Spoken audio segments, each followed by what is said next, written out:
When Canada New England looks like this, usually accessible in very limited ways, there's only one cruise ship that can navigate to the destination in winter. And that's because Ponant's super unique Le Commandant Charcot is a genuine PC2 icebreaker that can, at speed, cut through all of this. You're watching Popular Cruising and our detailed deck-by-deck tour and a review of the line's luxury expedition ship and spectacular experiences available on board and off, not the least of which is simply witnessing how effortlessly the vessel can make its way through densely ice-packed passages that would stop any other cruise ship in its path. Despite the frigid cold, I would spend hours out on deck to check out the incredible progress. Starting up top and working our way down from Deck 9 is first one of my favorite features on the Polar Expedition ship, the included heated Blue Lagoon outdoor wading pool. This awesome wraparound variety perfectly overlooks the stern to take in the chilly scenery while submerged in the toasty H2O, but we did notice a bit of rust below the surface. Still, you'll hardly care once taking in the otherwise sublime experience. While you're imagining yourself taking a dip, we'd like to invite you to please subscribe to our channel and hit that bell icon to be notified of our latest videos.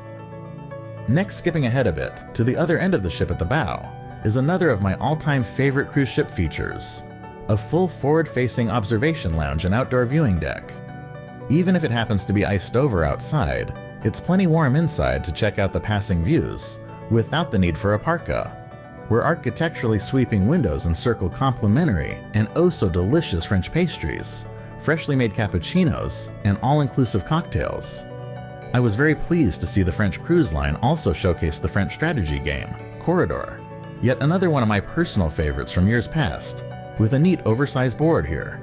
Not to mention a full library of books in both French and English, either of which could be enjoyed while watching the snow fall outside the windows and onto the skylights above. Additionally great here is live music from the house piano and sound system, and ability to monitor the ship's fascinating navigation process. But it was the attentive service from Ponant's exceptionally friendly crew that most stood out. Of course, the breathtaking vistas themselves, though, are ultimately what take the cake at such a panoramic lounge. And the lovely padded furniture made it all that much more enjoyable. If you're the active type, excursions off the ship encompass adventurously kayaking through said ice and past some seriously large cargo ships. Alternatively, the included fitness center on board is available to burn some calories using several varieties of equipment and weights before cooling down with a glass of water. Or if you're more like me, you'll just watch comfortably from a distance, while instead enjoying the ship's included Detox bar, winter garden, and indoor pool, where freshly prepared juices always hit the spot. My preferred Balinese one was made with coffee, banana, cocoa powder, coconut milk, honey, and plain yogurt. This spot essentially made for a secondary, inviting observation lounge, where I opted to read my book on several occasions. The only downside is that the attached juice bar's noisy blender periodically interrupted the quiet solitude. But thankfully that was relatively few and far between, because the great pool made for a nice complimentary thermal suite just off from the adjacent spa, and I loved this fully enclosed alternative to the Blue Lagoon outside, which also featured a jet pump for those wishing to simulate lap swimming. But I personally preferred calm waters. Just next door, the aforementioned spa is the place to be for paid treatments, or an extension of the included thermal suite. Past the reception desk is a welcoming lobby, complete with suspended hammock-style chairs, to wait in before getting magnificent massages, professionally conducted and equally stylish treatment rooms. Mine here was extremely relaxing after the day's adventures ashore. For a ship of this size, it was great to see so many available extending even to a salon, as well as a traditional relaxation area with a window onto the spa's snow room. If the weather outside wasn't already enough, alternating between this cold room and the facility's dry sauna actually does wonders for your circulation. And the latter's is particularly excellent for its uninterrupted view to the beautiful environment, while sweating out unattractive toxins, that is. But when it's time to replenish nutrients, periodic snacks only make up a fraction of the culinary experience on board, which also extends to the scenic Sila Restaurant, serving as Le Commandant Charcot's included casual buffet. Two sides of tables and seats flank central parallel serving lines, where you can grab some items self-served and others fully served. And I must first point out the ship's bread. You know, in the Pixar animated film Ratatouille, when they talk about how bread should sound when pulled apart. Well, Ponant's perfectly crackled just like that. And the butter and cheese the line highlights are hands down the best I've ever enjoyed on a ship or anywhere else. I could not get enough of these delectable Maison Bordier products. And as you'll see, past the sweet desserts, they were seemingly never-ending. As were beautifully plated appetizers, a colorful selection of sushi, and lunch and dinner entree offerings ranging from pizza to premium beef Wellington. Besides breakfast, midday on, there was usually a decent selection of proteins and sides to choose from, which could always be finished off with ice cream among the desserts and cheese. As hard as it was to make low-calorie dining decisions on board, I surprisingly managed to lose weight, pacing myself with refreshing salads and delicious ethnic options like Indian curries. And yes, even so, with an occasional pizookie. But believe it or not, that still was not all that was available from this deck, as even more was being prepared and plated outside. Off from the Blue Lagoon, the ship's included poolside bar and grill are also positioned. And from it I enjoyed probably the best fried shrimp I've again ever had, as well as the likes of tasty chicken sandwiches, and of course classic juicy hamburgers. Oh, and another nice touch on these plates was cool ship-specific Le Commandant Charcot branding. One day a deliciously sauced lobster tail was also available. And to wash it all down with, the bar was freely serving, even if it wasn't full of its own patrons. Still, should someone opt to imbibe in the great outdoors, whether snow-covered or not, at least the lava rock furnace helped take the edge off. But I would much rather warm up in the Blue Lagoon if you ask me. Now, as we descend to lower levels, here we get a first look at the ship's soaring atrium, and its pair of retro rounded glass elevators. Crowning the bow at Deck 6 is a full-scale helipad, and as you get closer to the forward crest, the business end of the icebreaking is clear to see. If you're wondering what makes this ship's PC2 Polar Class rating so special, it's that most other expedition cruise ships are only ice-strengthened at PC6 or PC5, and the lower the number, the stronger the hull is, thus uniquely making Le Commandant Charcot a true icebreaker capable of not just deflecting the frozen water, but actually chunking it up, which will show even more dramatically soon.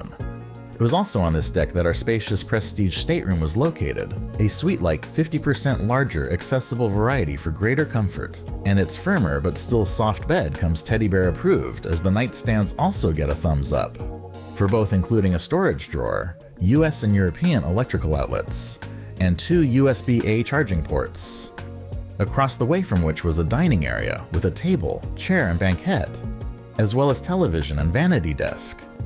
Here there was more in the way of soft-close drawer storage and additional electrical outlets, in addition to reusable, again ship-branded water bottles.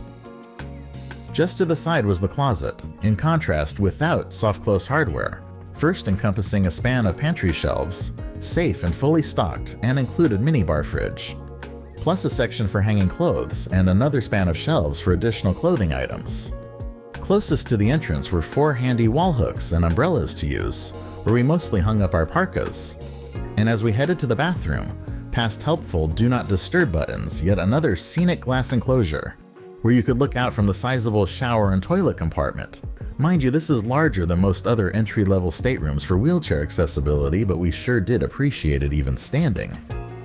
Storage was again plentiful, and the only negative I could point to was the lack of a heated mirror, which fogged up during showers. But otherwise, truly no complaints, especially with great vistas out, and even more wall hooks in. Beyond a neat etched Ponant logo. And of course, should you require more privacy, that shower window can also be soft closed.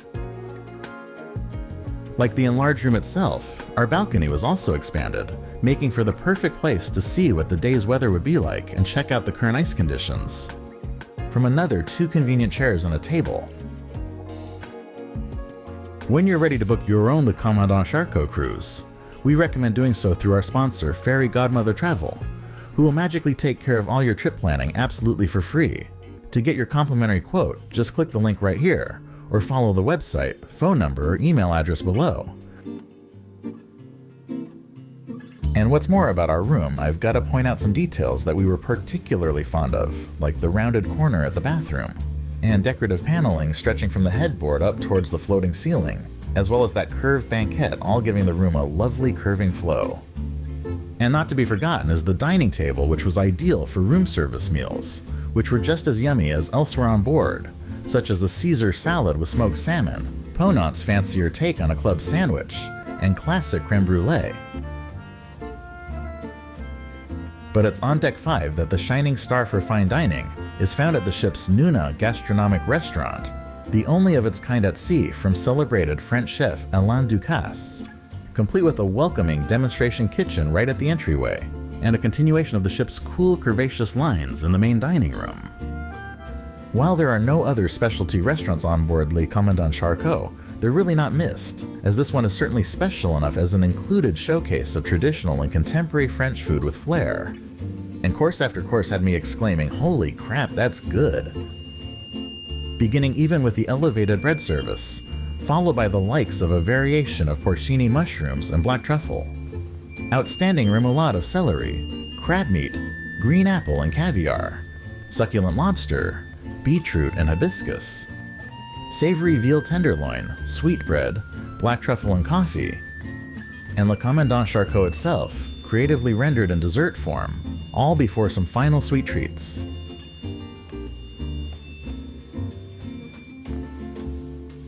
This restaurant also features a buffet of its own, and it was put to the very best use one night for a glorious cheese buffet. Surely this is what the good Lord intended, because this is the closest to heaven on earth I've ever seen. I mean, isn't that just a thing of beauty? Resulting in no less than a dozen different cheeses on a single plate. Now to that I say a votre santé.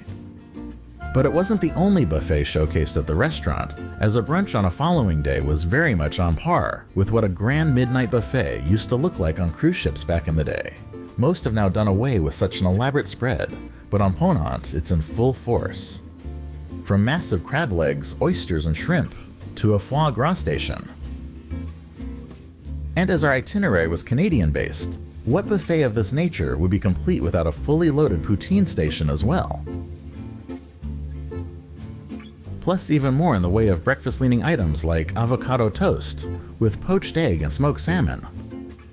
Speaking of which, there was quite an array of available gravlax as well, in addition to sweet pancakes, ice cream, and more desserts.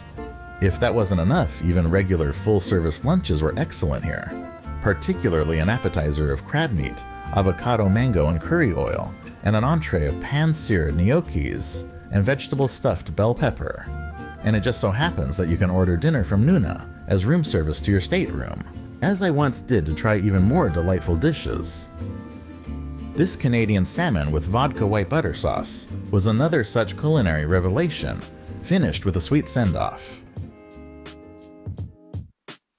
One of the few extra-cost venues on board the otherwise all-inclusive ship is its retail shop. And once more I was pleasantly surprised by its offerings. So much so that I bought a great book titled The Explorer and the Journalist, as well as a new toiletry bag here. The latter was even made from the sails of Ponant's first namesake ship, and leather stamped with a profile of Le Commandant Charcot, which has quickly become one of my top 3 overall favorite cruise ships. And I think it's fairly easy to understand why when you look at such expertly designed spaces as the expeditions and reception desks, lobby, and atrium. By the way, there's a mix of included and added price expeditions available from the ship that can be reserved here. Just look at that cool blue-tinted opaque glass paneling, and how it too beautifully contours as it ascends towards the skylight crown. Another thing that can be purchased on the ship are professionally captured images from the side photo and video studio. And having seen the work of Ponant's talented photo ambassadors firsthand, I can say such images are definitely worth checking out. Similarly, for those looking to plan their future cruise right on board, There's also a convenient crew sales desk along the stretch, displaying neat historic maritime photos on its own walls. While longtime followers of the channel will know I am no fan of ship smoking, its prevalence is not nearly as bad as it could be, thankfully keeping mostly to the secluded Cigar Lounge where guests can smoke their own or buy other stogies. You may think we've already exhausted all the rest and relaxation areas on board, but there's actually one more main lounge towards the front of this level, serviced by its own attached included bar. This one is nearly as scenic as the observation one, but just tucked back some from the surrounding promenade. As above, a second faux fireplace lines the handsome social gathering venue, behind where the ship stages special tasting events, and tea times like a pavlova feature, or caviar showcase, which is itself remarkably complimentary. Along with the Panoramic Lounge, the main lounge is another to feature the ship's unexpectedly great entertainment. Most expedition cruise ships don't go much beyond hiring a couple musicians, but on Ponant, the variety and talent of each were standouts. From woodwind performers who also doubled as vocalists, to a guitar and singer duo, we were always tapping our feet. And even in the main theater, I had not anticipated much beyond typical lectures and briefings. But again, it hosts the closest thing to full-scale production shows I've ever seen on an expedition ship. Granted, we're not talking Broadway here, but whenever the whole complement of musicians and dancers came together for a themed performance, I was rather impressed. And as a film score aficionado myself, I was thrilled to see a Hollywood-centric performance go beyond just show tunes, to feature the works of not only the incomparable Ennio Morricone, but Eric Serra's underrated GoldenEye music from the James Bond franchise as well. And admittedly, I'm a sucker for anything particularly old Hollywood at that.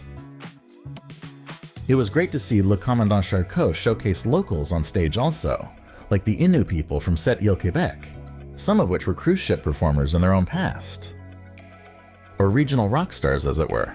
And seeing vibrant native outfits and dancers bring the colors to life was a kinetic treat, before we as the audience were invited to join them on stage, as my friend and colleague Aaron Saunders enthusiastically did. So kudos to Ponant for bringing their A-game and cinema verite to the stage. Prior to sharing expeditions ashore, said promenade deck is the last to wrap around this level from bow to stern and back again. Despite showing some more rust here and there, the level is relatively free from any major weathering, considering the extremes the ship regularly encounters, and I must applaud the foresight that went into the line, heating the decking to avoid it from freezing over, as well as warm benches along the way. A special aft bridge overlooks the stern, where it can monitor when the ship uses its Azipod propellers to quickly churn through ice, like a blender to a frappuccino. And at each corner of the stern is a special Swarovski scope to spot wildlife from a safe distance. But my favorite location along the outer deck has to be the sheltered bow, where you can reach all the way forward and see the crew chisel away at icicles that have dramatically congealed on its surfaces. And where I experimented by throwing a bit of ice off to see how long it took to fall all the way down, as we ourselves next descend to deck 3, where a pair of expedition rooms await suiting up to head outside.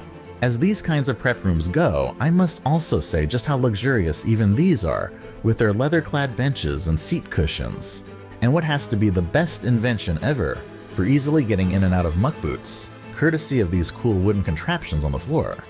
Once it's time to actually disembark Le Commandant Charcot, the ship doesn't always dock, but rather wedge itself in the ice to lower the gangplank on the densely floating snowpack, which is quite the sight to witness and then experience, as in La Baie, Saguenay, where quote-unquote tenders of a snowmobile towing passenger sled variety were waiting for us.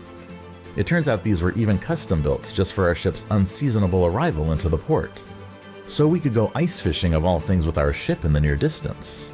While I had fished before, I had never done so in a temporarily erected hut suspended over the water, and it was quite a fun culture shock. We did our best, but sadly none in our parties that day succeeded in catching anything, but I'm sure glad we tried. More successful by comparison was tendering farther into town to find the local pub and grab some beers, as well as explore what is usually the cruise ship pier in warmer months, only with our ship looking strangely shy of the berth.